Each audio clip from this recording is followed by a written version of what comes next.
such a lovely story how I met Harry.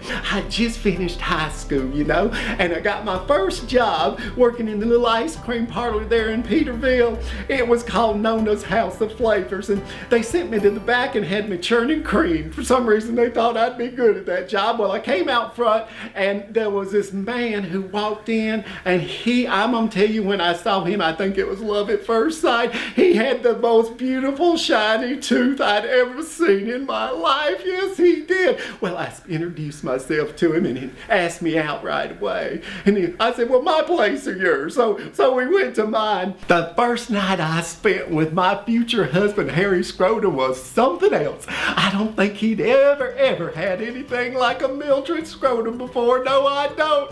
But the next morning, I was so good, he asked me to marry him that very morning. Well, I said yes.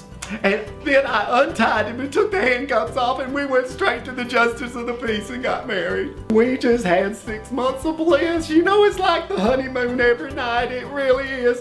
And I can remember after that, it was still real exciting sometimes. I mean, some nights he'd come out, he'd been drinking all night, you know, smelling like beer and liquor. And I remember he'd say those 3 words I'd love to hear: Mildred, brace yourself.